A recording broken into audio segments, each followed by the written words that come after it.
हे भगवान! ये शावर भी अचानक बंद हो गया, क्या करूँ अब? वेदिका और सूर्यांश एक जरूरी ऑफिस मीटिंग के लिए दूसरे शहर आए थे और दोनों ने अलग-अलग कमरों में स्टे किया था। इन दोनों की बचपन में ही सगाई कर दी गई थी, लेकिन उन दोनों के पापा एक दूसरे के बहुत ही करीबी दोस्त थे, इसीलिए वे दोनों साथ मिलकर अपना पुराना बिजनेस संभाल रहे थे। नहाने के लिए बाथरूम में घुसी वेदिका तो पानी ही बंद हो गया। बाथरूम का गाउन पहनकर बाहर निकली। वो बहुत सावधानी से सूर्यांश के कमरे में घुस गई, जो अभी-अभी शावर लेकर टॉवल लपेटे बाहर निकला था। तुम यहाँ अंदर कैसे आई? कार्ड स्वाइप करके सूर्यांश ने हैरान होकर पूछा। हटो आगे से, मुझे शावर लेने दो। वो सीधा बाथरूम में घुस गई, जबकि सूर्यांश हैरान होकर उसे देखता रह गया। प्लीज टॉवल तो पकड़ा दो, अंदर से उसकी आवाज आई। सूर्यांश ने अपना एक्स्ट्रा टॉवल उसे थमाया। अगले ही पल जब वो खुद पर टॉवल लपेटे बाहर निकली, तो सामने सूर्यांश को बिना शर्ट के देख उसने चीख मार दी। वो भागकर अपने कमरे में गई, तैयार हुई और फिर सूर्यांश के कमरे में दाखिल हुई। सूर्यांश अपनी ऑनलाइन मीटिंग में बिजी था। वेदिका ने माथे पर बल डाले उसे घूरा। उसकी हील्स की टिक-टिक सूर्यांश के सब्र को आजमा रही थी। ये प्रोजेक्ट मेरा था, तुमने इसे कैसे रिजेक्ट किया? वो एक फाइल उसके सामने पटकती हुई चिल्लाई। मिस्टर नमन, मैं आपसे बाद में बात करता हूँ। सूर्यांश ने मीटिंग खत्म की, ब्लूटूथ कानों से उतारा और कुर्सी को उसकी तरफ घुमाया। वो उसे सिर से पैर तक देखने लगा। वेदिका इस वक्त व्हाइट लॉन्ग स्कर्ट और गोल्डन शर्ट में थी। उसने अपने दुपट्टे को गले में डाला हुआ था और उसकी भूरी आंखें गुस्से से चमक रही थी। कहने को तो वे दोनों मंगेतर थे, पर आज तक ना उन्होंने इस रिश्ते को निभाया, ना ही करीब आए, लेकिन एक दूसरे को नीचा दिखाने का कोई मौका नहीं छोड़ते थे। ये प्रोजेक्ट हमारी कंपनी के नुकसान में था, इसीलिए रिजेक्ट हो गया। सूर्यांश ने शांति से कहा। तुम होते कौन हो मेरे अप्रूव किए हुए प्रोजेक्ट को रिजेक्ट करने वाले? वो टेबल पर दोनों हाथ जमाकर उसके करीब झुकते हुई अंगारे बरसाती आंखों से बोली, मुझे किसी की परमिशन की जरूरत नहीं है।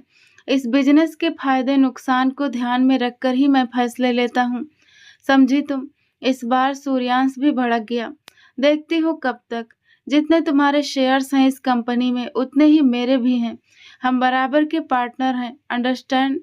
मेरी हैसियत को तुम इग्नोर नहीं कर सकते। उसके लगातार चिल्लाने पर सूर्यांश गुस्से से अपनी जगह से उठा। वो घबराकर 2 कदम पीछे हटी, लेकिन सूर्यांश गुस्से में नहीं रुकने वाला था। वो तेजी से आगे बढ़ा और उसे दीवार के साथ लगा दिया। मेरे सामने आइंदा ऊंची आवाज में बात मत करना। मुझे ऊंची आवाज में बात करने वाली लड़कियां बिल्कुल पसंद नहीं हैं। और तुम तो वैसे भी मेरी बर्दाश्त से बाहर हो रही हो। धीमी लेकिन सख्त लहजे में कहते हुए वो वेदिका को अंदर तक तिलमिला गया। दफा हो जाओ, मुझसे दूर ही रहना मिस्टर सूर्यांश, वरना मैं वो जहर हूँ जो किसी की रगों में घुस जाए तो उसे जीने नहीं देती। वो उसके सीने पर हाथ जमाकर पीछे धकेलने की नाकाम कोशिश करती हुई बोली, पीछे हटो वरना मैं तुम्हारा चेहरा नोच लूंगी। उसने अपने लंबे नाखूनों को उसके चेहरे के करीब लाकर धमकी दी। अगले ही पल सूर्यांश ने उसकी दोनों कलाइयां पकड़कर उसे अपनी कमर के करीब खींच लिया। दोनों के बीच की दूरी खत्म हो गई। सूर्यांश के मजबूत शरीर से टकराकर वेदिका के जिस्म में एक सिहरन दौड़ गई। दोनों ही स्तब्ध थे। ये पल बहुत भारी था। सूर्यांश की पकड़ सख्त होती जा रही थी। वेदिका ने अचानक ही उसके गाल पर जोर से दांत गड़ा दिए। वो झटके से पीछे हटा। जंगली बिल्ली, पागल हो गई हो क्या? वो अपने गाल पर हाथ रखे उसे घूरता हुआ बोला। उसकी दाढ़ी वाली त्वचा पर दांतों के निशान साफ उभर आए थे। वेदिका ने उसके चेहरे के भाव देखते हुए झिझक के साथ अपने कंधे उचकाए और फौरन दरवाजे की तरफ लपकी। वो जानती थी कि अगर थोड़ी देर और रुकी तो सामने खड़ा शख्स सूद समेत उसका बदला लेगा। आइंदा मेरे रास्ते में मत आना सूर्यांश, ये आखिरी चेतावनी है। वो सख्ती से बोलते हुए बाहर निकल गई, जबकि सूर्यांश अपना गाल सहलाता उसे कोसता रह गया। इधर घर पर वेदिका के अंकल, जो ये सब जानते थे, परेशान थे। बेटा, हो क्या गया है आपको? थोड़ा सब्र कर लो, सूर्यांश को घर आने दो, फिर बात करते हैं। अंकल ने हालात को संभालने की कोशिश की, पर वेदिका कुछ भी सुनने को तैयार नहीं थी। उसे बस अपना प्रोजेक्ट साबित करना था, जबकि सूर्यांश पहले ही उसके अंकल से इस प्रोजेक्ट के बारे में बात कर चुका था कि यह कंपनी के लिए बिल्कुल फायदेमंद नहीं है। राठौर ग्रुप ऑफ इंडस्ट्रीज इस वक्त प्रोजेक्ट संकट में था। मटेरियल में भारी धांधली की वजह से बहुत सी नामी कंपनियों ने अपना हाथ पीछे खींच लिया था, लेकिन हमारी वेदिका को इस प्रोजेक्ट में मुनाफा ही मुनाफा नजर आ रहा था और वो इसे हर हाल में पूरा करना चाहती थी। सूर्यांश के कमरे में आने पर वेदिका ने मुंह बिगाड़ा। वो अपने अंकल के करीब बैठी थी। सूर्यांश सब समझ गया था। वो बहुत थक कर आया था, उसे हल्का बुखार भी था और स्वभाव में चिड़चिड़ापन था। अब यहाँ बहस करने का उसका कोई इरादा नहीं था। क्या हुआ सूर्यांश, बेटा तबीयत ठीक है ना? अंकल ने उसकी अस्वस्थता देखते हुए चिंता से पूछा। जी अंकल, बस थोड़ा हल्का बुखार है, वो अपना सिर दबाते हुए बोला, जबकि वेदिका को ये सब उसके नाटक लग रहे थे। मैं घर की मदद के लिए रखे स्टाफ से कहकर खाना भिजवाता हूँ, दवा ले लेना। काम का बोझ भी तो बहुत है ना, तुमने अपनी सेहत का ध्यान रखना छोड़ दिया है, अंकल ने कहा। उनकी बात पर सूर्यांश थोड़ा पीछे होकर बैठा और अपनी गहरी निगाहों से उस लड़की को देखने लगा, जो इस वक्त गुलाबी नाइट ड्रेस में किसी बच्ची जैसी लग रही थी। अभी हाल में ही उसने पोस्ट ग्रेजुएशन पूरा किया था और उस पर बिजनेस का जुनून सवार था।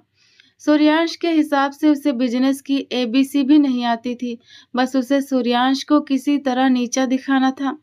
अंकल मेरी बात सुनिए, वेदिका ने अंकल का हाथ थामते हुए जिद्दी अंदाज में कहा। वो सिर हिलाते हुए वहां से उठ गए। उन्हें सूर्यांश की सेहत की ज्यादा फिक्र हो रही थी। उनके जाते ही वेदिका ने सूर्यांश को तीखी नजरों से देखा तो सूर्यांश की नजर उसके गाल पर जा ठहरी, जहां दिन में उसने जोर से काटा था।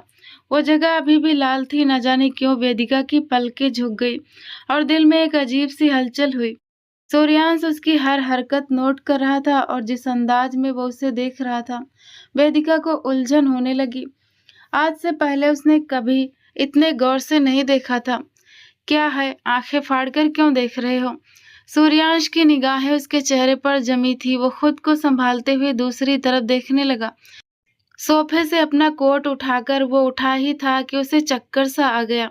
वेदिका उसे देख ही रही थी। उसने बिना सोचे समझे लपक कर उसकी बाहें थाम ली और सहारा दिया। तुम ठीक हो? इस बार वेदिका के लहजे में चिंता साफ झलक रही थी। सूर्यांश ने उसके चेहरे पर एक नजर डाली, धीरे से अपनी बाहें छुड़ाई और फिर अपने कमरे की तरफ बढ़ गया। तौबा है, इतना घमंड किस बात का है? तुम इस काबिल ही नहीं हो कि तुम्हारी चिंता की जाए। वेदिका उसका व्यवहार देखकर अंदर ही अंदर सुलग गई। तो किसने कहा कि मेरी चिंता करो? मुझसे दूर रहा करो, फालतू में चिपकने की जरूरत नहीं है। वो भी बिना मौका गंवाए खरी खरी सुना गया। Oh hello mister Suryansh Rathore, तुम्हारे अंदर ऐसा है ही क्या जो मैं तुम्हारे साथ चिपकूंगी? वेदिका उससे लड़ने के लिए तैयार हो गई। क्यों, दिन में महसूस नहीं किया था क्या? वो अर्थपूर्ण ढंग से बोलता हुआ उसे सुलगाकर चला गया। बेशर्म इंसान, बिल्कुल घिनौना है। वो पैर पटकती हुई वहां से बाहर निकल गई। सूर्यांश अपने कमरे में गया। शावर लेने के बाद अंकल ने खाना और बुखार की दवा उसके कमरे में भिजवा दी थी। थोड़ा खाना खाकर और दवा लेकर वो बिस्तर पर लेट गया और थकान के मारे उसकी आंख लग गई। आज के दिन का ज्यादा हिस्सा पुलिस स्टेशन में बीता था। उसके माता पिता और वेदिका के माता पिता एक साथ तीर्थ यात्रा पर जा रहे थे जब उनकी गाड़ी पर अचानक गोलियां चलाई गई और सब खत्म हो गया।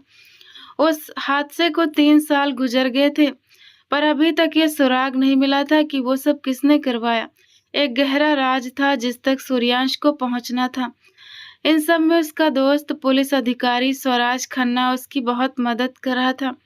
कुछ सबूत हाथ तो लगे, लेकिन अभी भी मेन कड़ी गायब थी।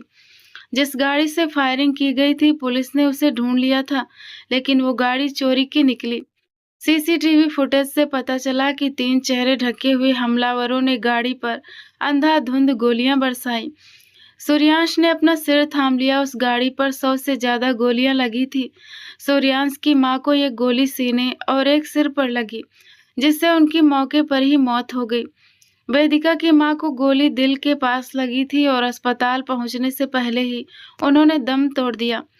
उसके पापा को 5 गोलियां लगी थी और वे भी नहीं बच सके, जबकि वेदिका के पापा को 2 गोलियां पसलियों में और एक सिर के पिछले हिस्से में लगी। वे 10 दिन कोमा में रहे और फिर उनका भी निधन हो गया।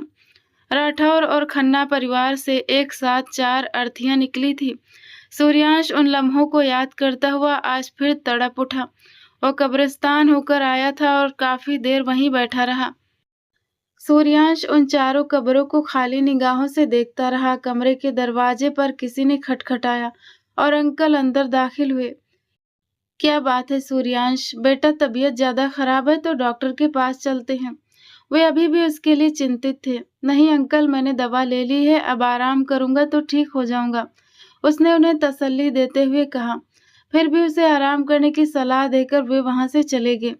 अब उनका रुख वेदिका के कमरे की तरफ था, जहां वो कब की सो चुकी थी। अंकल उसके करीब आए, उसके बालों पर हाथ फेरा और उसे देखते हुए बाहर निकल गए। 6 महीने पहले इस हवेली में क्या कुछ बदल गया था, ये एक गहरा राज था जिसे फिलहाल कोई नहीं जानता था। अगली सुबह नाश्ते की मेज पर सूर्यांश बैठा था। अरे मिस शर्मा, चिंता क्यों करती हैं? आज ही आपका काम पूरा हो जाएगा। वो अपनी बिजनेस मीटिंग में बिजी था। वेदिका ने अंकल को इशारा किया कि वे सूर्यांश से बात करें तो उन्होंने इशारे से उसे धैर्य रखने को कहा। सूर्यांश बेटा, वेदिका किसी नए प्रोजेक्ट की बात कर रही है तो बेटा करने दो उसे, बिजनेस का अनुभव होगा, अंकल ने धीरे से कहा। जूस पीते हुए सूर्यांश ने हाथ रोका और तल्ख अंदाज में बोला, अंकल, अगर अनुभव ही हासिल करना है तो उसे कोई बिजनेस क्लास ज्वाइन कर लेनी चाहिए।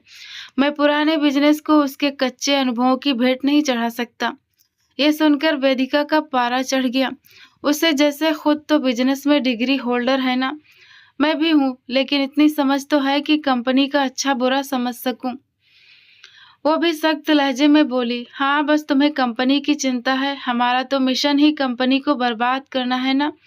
सूर्यांश ताना मारता हुआ उठ खड़ा हुआ। मैं बता रही हूँ अंकल, मैं मिस्टर आशीष से आज मिलूंगी और उनके साथ ही प्रोजेक्ट करूंगी, हर हाल में। वेदिका भी जिद पर अड़ गई। तुम मिलना उस भ्रष्ट इंसान से, तुम्हारी टांगे तोड़कर घर में बिठा दूंगा। उसके बेहद करीब आकर सूर्यांश ने इतनी धीमी और सख्त आवाज में कहा कि वेदिका की रीढ़ की हड्डी में सनसनी दौड़ गई। उसके जाते ही वेदिका ने शिकवा करती निगाहों से अंकल को देखा। अरे मेरी बच्ची, जो करना है करो, सूर्यांश को मैं देख लूंगा, अंकल ने उसे शांत किया। स्वराज खन्ना की कॉल पर सूर्यांश मीटिंग छोड़कर बाहर निकला। क्या यार, मुझे लगा कोई जरूरी खबर सुनाने वाला है, तू तो अपनी शादी की खबर सुना रहा है। सूर्यांश ने उसे छेड़ा तो स्वराज ठहाका मारकर हंसा। ज्यादा बातें मत बना, हफ्ते भर बाद घर में शादी है, तुझे पहुंचना है और हो सके तो वेदिका को भी साथ ले आना। स्वराज की बात पर सूर्यांश के माथे पर बल पड़ गए। वो मेरी मंगेतर नहीं है और ना ही मेरा उसे घर लाने का कोई इरादा है। सूर्यांश का लहजा एकदम ठंडा हो गया। अच्छा चल, जैसे ठीक लगे, घर जरूर चक्कर लगाना, सब याद कर रहे हैं। वो प्यार से बोलकर कॉल काट गया, लेकिन अगले ही पल सूर्यांश के मोबाइल पर एक तस्वीर आई। वो और किसी की नहीं बल्कि वेदिका की थी, जो मिस्टर आशीष के साथ एक होटल में लंच कर रही थी। वेदिका के चेहरे पर एक बहुत ही प्यारी मुस्कान थी, जबकि आशीष उसे बहुत गौर से देख रहा था। सूर्यांश का खून खौल उठा।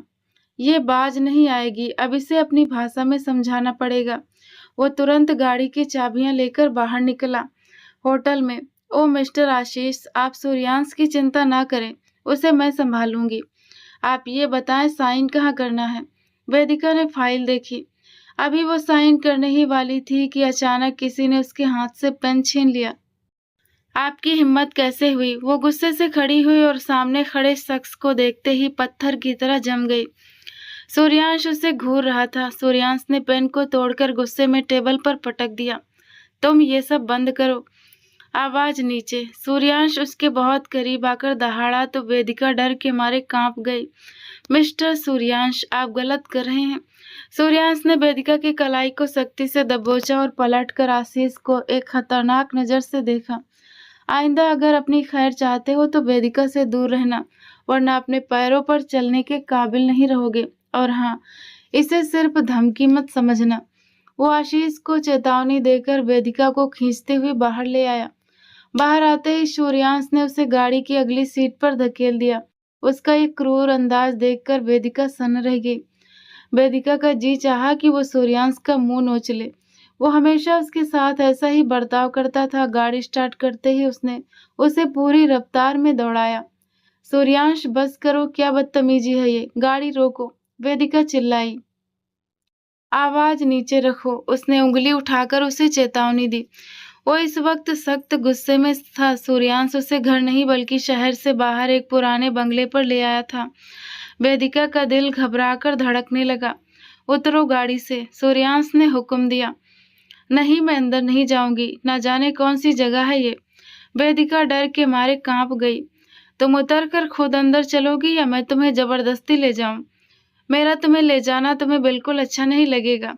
उसकी धमकी सुनते ही वो चुपचाप नीचे उतर आई। इससे पहले कि वो उसे अंदर ले जाता, वेदिका ने वहां से दौड़ लगा दी और गेट के बंद होने के पहले बाहर निकलना चाहा, पर सूर्यांश भी उसके पीछे लपका और उसे अपने कंधे पर उठा लिया।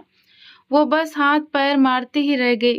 छोड़ो मुझे, जंगली इंसान, कहाँ ले आए हो मुझे? वो उसे एक कमरे में ले गया, बिस्तर पर पटक दिया और अपनी टाई खोलकर उसी से वेदिका के हाथ बांधने लगा। वेदिका के रोंगटे खड़े हो गए। ये क्या कर रहे हो? वो बुरी तरह घबरा गई।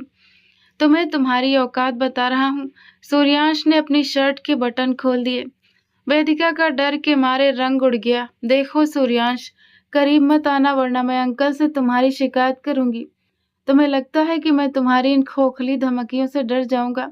उसे खींचकर तकिए पर पटकते हुए सूर्यांश बिस्तर पर उसके करीब आ गया। तुम ऐसा कुछ नहीं। वो बोलते बोलते एकदम रुक गई जब सूर्यांश के हाथ उसकी शर्ट के बटन की तरफ बढ़े। एक एक करके सारे बटन खुल गए। वेदिका की आंखों में आंसू भर आए। सूर्यांश ने धीरे से अपना हाथ उसकी धड़कन पर रखा तो वेदिका ने रोते हुए अपनी आंखें सख्ती से बंद कर ली। उसका रोना देखकर सूर्यांश ने अपना हाथ पीछे खींच लिया।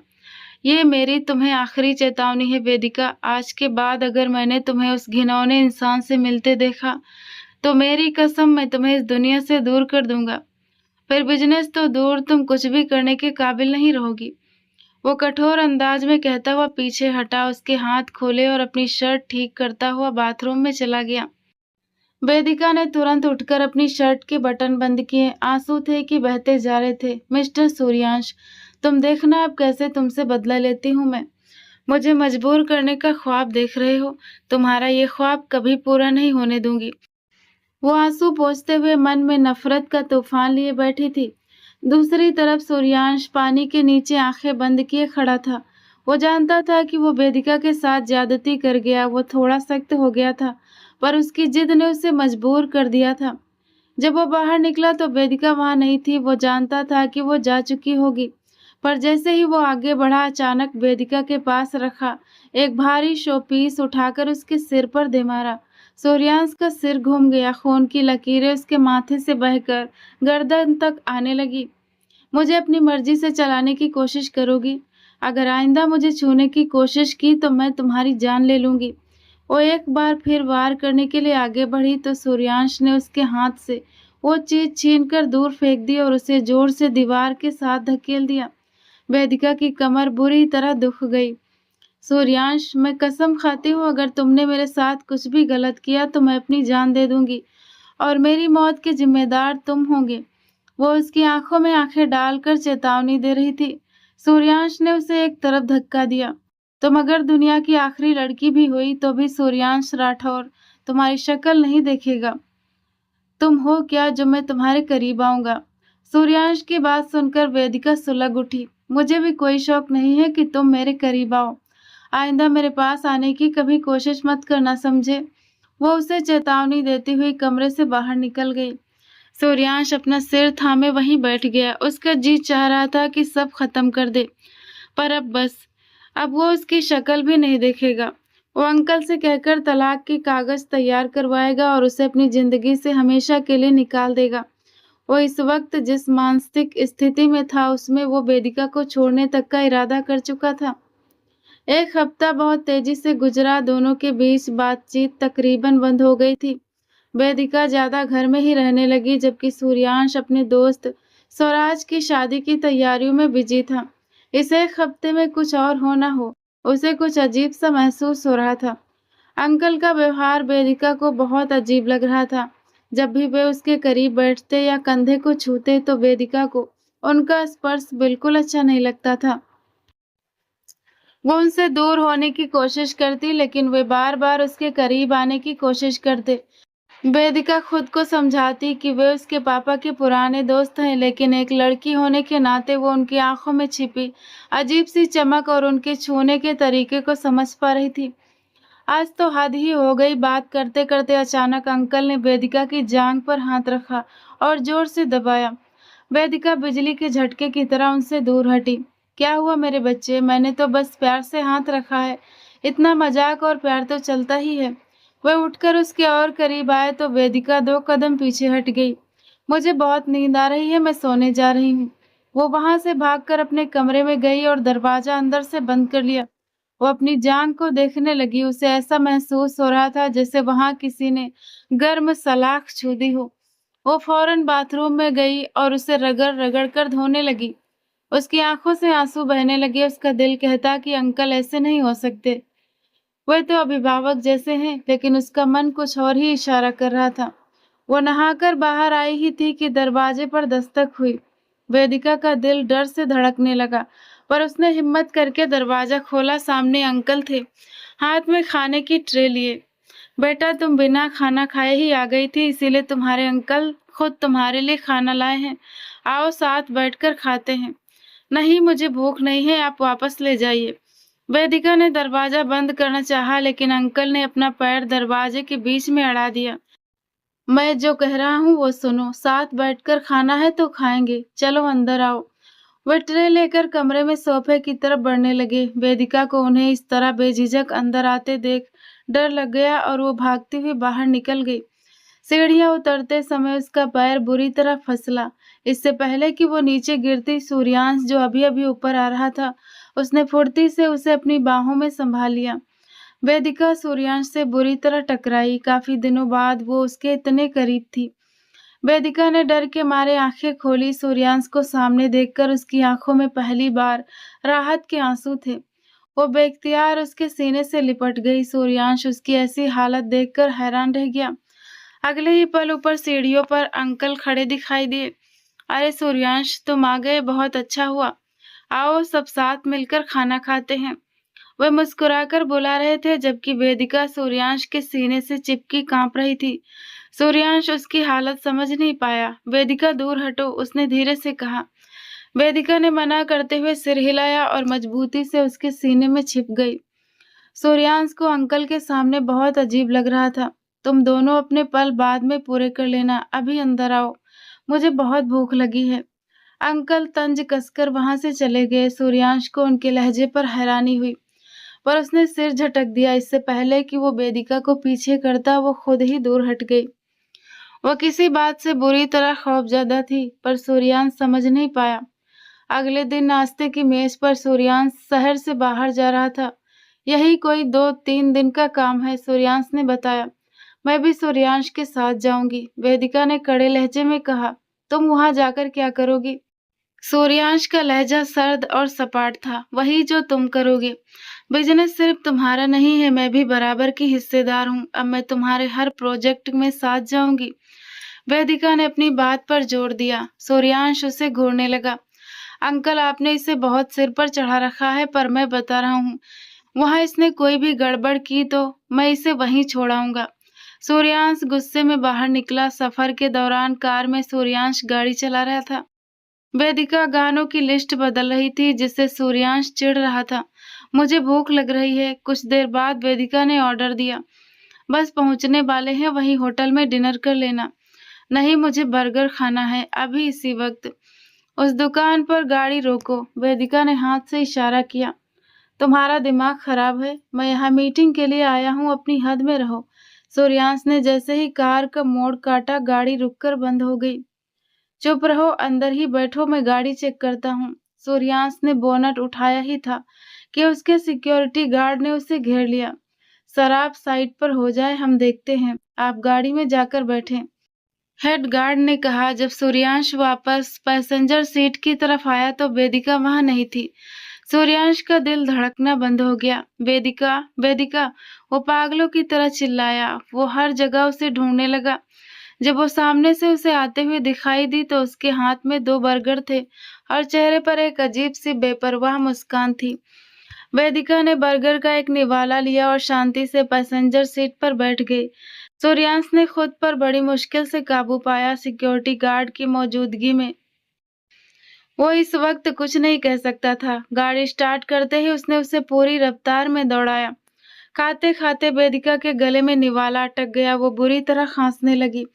उसे पानी चाहिए था। सूर्यांश को उसके इस व्यवहार पर इतना गुस्सा था कि उसने बिना परवाह किए गाड़ी चलाना जारी रखा। वेदिका की आंखों से आंसू बहने लगे। उसे सांस लेने में भी मुश्किल हो रही थी। उसकी हालत देखकर सूर्यांश ने आखिरी में पानी की बोतल उसकी तरफ बढ़ा दी, लेकिन उसे देखना भी गवारा नहीं किया। कुछ ही देर में वे होटल पहुंच गए। होटल का कमरा बुक करते समय सूर्यांश ने 2 अलग-अलग कमरे लिए। सूर्यांश ने अपना कार्ड स्वाइप किया और अपने कमरे में चला गया। वेदिका भी गहरी सांस भरती हुई अपने कमरे में चली गई। होटल के कमरे में उसे अकेले रहना बहुत अजीब लग रहा था। वो बहुत ही सावधानी से अपने कमरे के बाहर निकली और सूर्यांश के कमरे का दरवाजा कार्ड से खोलकर अंदर दाखिल हो गई। सूर्यांश बाथरूम में था। जब वो बाहर निकला तो वेदिका को देखकर वो चौंक गया। तुम यहाँ अंदर कैसे आई? सूर्यांश हैरान था। वेदिका ने बिना परवाह किए कहा, मेरे कमरे में पानी नहीं आ रहा, मुझे नहाना है। सूर्यांश को समझ नहीं आया कि वेदिका के पास उसके कमरे का कार्ड कैसे आया। वो अपने बैग की ओर मुड़ा, तभी वेदिका ने बाथरूम के अंदर से चिल्लाकर कहा, प्लीज तौलिया पकड़ा दो। सूर्यांश के चेहरे पर एक कुटिल मुस्कान आई और उसने अपना तौलिया उसे दे दिया। अगले ही पल वेदिका तौलिया लपेटे बाहर निकली तो सामने सूर्यांश को बिना शर्ट के देख वो चीख पड़ी और अपना रुख मोड़ लिया। सूर्यांश उसके करीब आया और उसकी गर्दन पर मौजूद उस पुराने निशान को देखते ही उसके लहजे में एक अजीब सा खिंचाव आ गया। वो उसकी सुराहीदार गर्दन के करीब झुक गया। वेदिका के दिल की धड़कनें तेज हो गई। सूर्यांश के स्पर्श ने उस कमरे का माहौल पूरी तरह बदल दिया। नफरत, नाराजगी और कड़वाहट के बावजूद वे दोनों एक दूसरे के करीब खींचे चले आए। उस रात वे अपने बीच की सारी दूरियां मिटा बैठे। अगली सुबह वेदिका की नींद सूर्यांश की और उसके बढ़ते गुस्से और एहसासों के कारण खुली। वो सूर्यांश की शर्ट पहने हुई थी। बहुत बुरे हो तुम, मेरे अकेलेपन का नाजायज फायदा उठाया है तुमने। वेदिका धीरे से बुदबुदाते हुए उसे मारने लगी। सूर्यांश ने उसकी कलाइयां थाम ली। होश में तो हो, तुम मेरी होने वाली पत्नी हो, मेरा पूरा हक है तुम पर। वो थोड़ा बिगड़ कर बोला, पर अभी हमारी शादी तो नहीं हुई है, वेदिका ने तर्क दिया। सूर्यांश ने उसे बिस्तर पर गिराते हुए कहा, मेरे साथ इतनी दूर आ गई, अब भी तुम्हें रस्मों की पड़ी है। उधर महल के तहखाने का दरवाजा खुला। एक व्यक्ति अंदर दाखिल हुआ जो सूर्यांश और वेदिका के अंकल की तरह ही दिखता था। वो हंसते हुए बोला, तुम्हारी पोती बहुत चालाक निकली। वो अपने दुश्मन के साथ दूसरे शहर निकल गई। अंकल जो वहां कुर्सी से बंधे हुए थे, इस हालत में भी वे खुश थे कि उनकी पोती सुरक्षित थी। ये वो व्यक्ति था जिसने प्लास्टिक सर्जरी करवाकर अंकल जैसा रूप धारण कर लिया था। तुम जो मर्जी कर लो, मेरे बच्चों का कुछ नहीं बिगाड़ पाओगे, अंकल ने कमजोर आवाज में कहा। वो बहरूपिया गुस्से में बाहर निकला। वो पिछले 3 महीनों से महल में रहकर योजनाएं बना रहा था। वो वही था जिसने इनके माता पिता की हत्या करवाई थी। उसकी असली पहचान और उसका मकसद बहुत जल्द खुलने वाला था। सूर्यांश ने वेदिका के गालों को थपथपाते हुए कहा, तुम तो मुझ पर ऐसा इल्जाम लगा रही हो जैसे सिर्फ मेरी मर्जी शामिल थी। क्या तुम्हारा अपना दिल नहीं था? वेदिका ने विरोध किया। मैं तो बस नहाने आई थी। सूर्यांश उसके करीब झुकते हुए मुस्कुराया। तो मैंने तुम्हें नहाने की वजह दे दी। जब वो उसे रात वाले कमरे में वापस लाया तो वेदिका के रोंगटे खड़े हो गए। मुझे छोड़ो, मुझे अपने कमरे में जाना है। वो उसे पीछे हटाने की नाकाम कोशिश करने लगी। बहाने मत बनाओ, अगर जाना होता तो मेरे जागने से पहले ही चली जाती। अब तुम्हें कोई नहीं जाने देगा। सूर्यांश उसकी गर्दन पर झुका तो वेदिका की सांसें तेज हो गई। उसके स्पर्श ने वेदिका के अंदर एक अजीब सी घबराहट और एक नई भावना पैदा कर दी थी। वो समझ गई थी कि रात भर की नजदीकियों ने उन्हें एक दूसरे से किस हद तक जोड़ दिया है। अगले कुछ घंटों में वो तैयार हुए। सूर्यांश को एक जरूरी मीटिंग के लिए जाना था। होटल के रेस्टोरेंट में वे खाना खा रहे थे, तभी अचानक अंकल वहां पहुंचे। उन्हें देखकर सूर्यांश हैरान रह गया, लेकिन वेदिका के चेहरे की रंगत उड़ गई। अरे अंकल, आप अचानक यहाँ? बेटा, मैं तो एक पुराने दोस्त को देखने आया था। मुझे नहीं पता था कि तुम दोनों इस होटल में रुके हो। अंकल ने गहरी निगाहों से वेदिका को देखा तो वेदिका ने दूसरी तरफ मुंह फेर लिया। सूर्यांश को वेदिका का ये बर्ताव बुरा लगा, पर वो खामोश रहा। सूर्यांश अपना और वेदिका का सामान लेने के लिए होटल के कमरे की ओर गया। क्या बात है वेदिका, अंकल से इतनी दूरी क्यों? अंकल उसका हाथ थामने आगे बढ़े तो वेदिका ने झटके से उनका हाथ हटा दिया। मैं तुम्हें जानती हूँ, तुम मेरे पापा जैसे हो। अंकल ने सख्ती से उसका हाथ पकड़ लिया। तभी सूर्यांश को वापस आते देख उन्होंने फौरन अपना लहजा बदल लिया। वेदिका ने उन्हें जोर से धक्का दिया और वे अनियंत्रित होकर पीछे जा गिरे। वेदिका, ये क्या बदतमीजी है? सूर्यांश ने फौरन आगे बढ़कर अंकल को सहारा दिया। सूर्यांश, उन्होंने मुझे गलत तरीके से छूने की कोशिश की। वेदिका चिल्लाई, पर उसके हाथ पर पड़े उंगलियों के निशान सूर्यांश को कुछ और ही कहानी बता रहे थे। पागल हो गई हो क्या? तुम्हारे दिमागी संतुलन को क्या हो गया है? सूर्यांश ने उसे कलाई से पकड़कर वहां से खींच लिया। वो अब वेदिका की किसी भी बात पर यकीन करने को तैयार नहीं था। उसे लगा कि वेदिका जानबूझकर अंकल को निशाना बना रही है। महल पहुंचने पर भी दोनों के बीच सन्नाटा था। सूर्यांश को अंकल के व्यवहार में आए बदलाव का एहसास काफी पहले से ही था, पर पक्का सबूत न होने के कारण वो चुप था। उसने पूरे घर में गुप्त कैमरे लगवा दिए थे। आज उसे अपनी छानबीन का फल मिला। तहखाना खुलते ही उसने देखा कि वहां असली अंकल रस्सियों से बंधे हुए थे। उनकी हालत बहुत नाजुक थी। सूर्यांश ने तुरंत अपने विश्वसनीय लोगों के साथ उन्हें अस्पताल पहुंचाया। उन्हें पता चला कि वो बहरूपिया पिछले 3 महीनों से उनकी जगह ले रहा था। जैसे ही उसे ये पता चला, सूर्यांश का ध्यान वेदिका की ओर गया। वेदिका, वो घबराकर अपने कमरे की ओर भागा, पर वहां कोई नहीं था। उसे स्टोर रूम से हल्की सी आवाज सुनाई दी। जैसे ही उसने दरवाजा धक्का देकर खोला, देखा कि वो बहरूपिया वेदिका पर हमला कर रहा था। वेदिका ने बहादुरी से उस एक चाकू उसके पेट में घोंप दिया। सूर्यांश ने फौरन उसे संभाला और उस बहरूपिये को पुलिस के हवाले कर दिया। बाद में सूर्यांश ने वेदिका को अपने कमरे में लाकर होश में लाने की कोशिश की। वेदिका, आंखें खोलो। वो बेचैनी से उस पर पानी के छींटे मारने लगा। वेदिका ने धीरे से अपनी आंखें खोली। सूर्यांश, वो अंकल नहीं है, हमारे असली अंकल। उसके गले से शब्द नहीं निकल पा रहे थे। सूर्यांश को अपनी गलती का एहसास हुआ। उसने उसे गले से लगा लिया। उस रात नफरत और गलतफहमी का वो काला बादल छट गया, पर आने वाले दिनों की चुनौतियां अभी बाकी थी। वेदिका की बेचैनी कम नहीं हो रही थी। सूर्यांश ने उसे अपने सीने से लगा लिया और उसके बालों पर प्यार से किस करते हुए कहा, वो ठीक है, खतरे से बाहर है। असली अंकल अब घर लौट आए थे। पिछले 3 महीनों से उस बहरूपिये ने उन्हें कैद में रखा हुआ था। उस आदमी का नाम अशोक था, जो सूर्यांश के दादा का सौतेला भाई था। वो जायदाद के लालच में हमेशा से अंकल से लड़ता रहा था। जब उसे संतान सुख नहीं मिला तो अंकल के परिवार की खुशियां उससे बर्दाश्त नहीं हुई और उसने अपने आदमियों के साथ मिलकर एक साजिश रची। अब वो पुलिस की गिरफ्त में था और उसके लिए कड़ी से कड़ी सजा तय थी। अंकल के ठीक होने के बाद महल में उत्सव का माहौल था। एक भव्य समारोह में सूर्यांश और वेदिका की शादी संपन्न हुई। रात के सन्नाटे में जब महल के कमरे की लाइटें धीमी की गई तो माहौल में एक अलग ही खिंचाव था।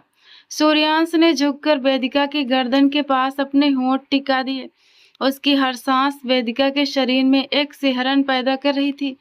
आज रात के लिए क्या सोचा है? सूर्यांश की मखमली आवाज उसके कानों में पिघले हुए शीशे की तरह घुली। वेदिका ने शर्माते हुए अपना चेहरा दूसरी तरफ मोड़ने की कोशिश की, लेकिन सूर्यांश ने उसे अपने मजबूत हाथों में जकड़ लिया।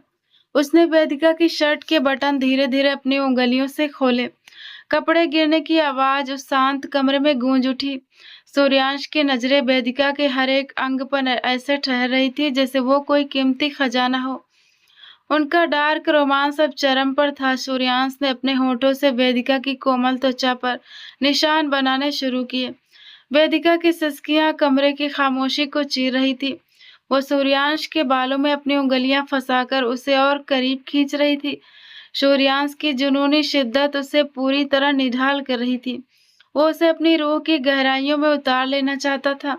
उस मिलन में नफरत का नामो निशान नहीं था, बस एक दूसरे को पूरी तरह पा लेने की भूख थी। सूर्यांश ने उसे अपनी बाहों में उठाकर बिस्तर पर लिटाया। उसके जिस्म की हर हरकत पर वेदिका का वजूद कांप उठता था। उसने वेदिका की गर्दन को अपने होठों की गिरफ्त में लिया। उसकी धड़कनें तेज हो गई। सूर्यांश के स्पर्श ने वेदिका के अंदर की सारी झिझक को राख कर दिया था। वो रात उनके प्यार और जुनून के समर्पण का प्रतीक थी। अगली सुबह जब खिड़की से धूप की पहली किरण अंदर आई तो वेदिका सूर्यांश की बाहों में लिपटी हुई थी। उसके चेहरे पर एक सुकून भरी मुस्कान थी। उन दोनों ने नफरत की आग को प्यार की चादर से ढक लिया था। अतीत के सारे जख्म अब भर चुके थे। बाहर बगीचे में पक्षियों की चहचहाहट थी और घर में नई खुशियों का आगमन हो रहा था। सूर्यांश ने सोते हुए वेदिका के माथे को चूमा। अब वे सिर्फ बिजनेस पार्टनर नहीं थे, बल्कि एक दूसरे की रूह का हिस्सा बन चुके थे। उनके बीच की वो जंग जो नफरत से शुरू हुई थी, अब एक खूबसूरत रिश्ते के मुकाम पर खत्म हुई थी।